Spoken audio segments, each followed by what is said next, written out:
Началась подготовка к столетию чувашской автономии, которую мы будем отмечать в 2020 году. В первую очередь в республике решили капитально отремонтировать учреждения культуры. Этим летом к реконструкции приступили в 30 зданиях. Екатерина Храмкина узнала, успеют ли подрядчики навести красоту в театрах Чебоксар к открытию нового сезона. Капитальный ремонт здания чувашской драмы будет идти 2 года. В этом обновят его торцевую часть, гримерки артистов, административные и технические помещения. Сейчас здесь одновременно идут демонтажные и монтажные работы. Строители меняют трубы, электропроводку, штукатурят стены, обновляют системы отопления и вентиляции. Правда, завершить ремонт до открытия очередного театрального сезона подрядчики не успеют.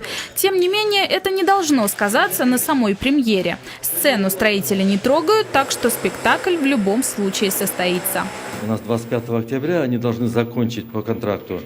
Театральный, 101 театральный сезон мы открываем 11 октября. Получается чуть пораньше.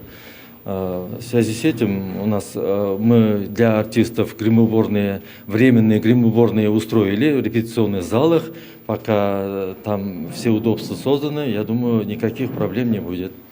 А вот в русской драме за открытие нового сезона немного переживают, поскольку первым делом здесь решили отреставрировать сцену. Уже 6 сентября на ней должны играть премьеру детектива «Тайны семьи Рейвенскрофт». Поэтому обновленную сцену, отвечающую всем стандартам, подрядчик должен сдать не позднее 3 сентября. А к концу первого осеннего месяца здесь планируют завершить ремонт системы отопления. Пока подрядчики следуют графику. Со следующей недели начнут менять кровлю всего здания.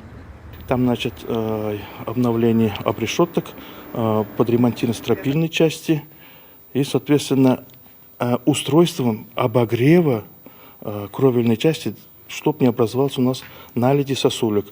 То есть в соответствии с новыми технологиями. Мы уже давно об этом мечтали. Задумывая капремонт, в театре не забыли и о входной группе. Гостей надо встречать красиво, так что здесь должны появиться вазоны с цветами и новая брусчатка. Остальную территорию русской драмы заново асфальтируют. Благоустройством будет заниматься компания «Магистраль». Она выиграла конкурс на 4 миллиона 800 тысяч рублей. В целом же на ремонт русского драматического театра в Чебоксарах потратят почти 17 миллионов.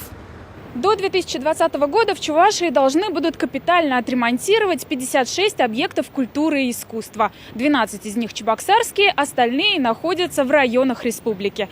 Общая сумма ремонтных работ составит 482 миллиона рублей, 3/4 из которых – федеральные деньги. Екатерина Храмкина, Леонид Петров, Виктор Степанов. Вести, Чебоксары.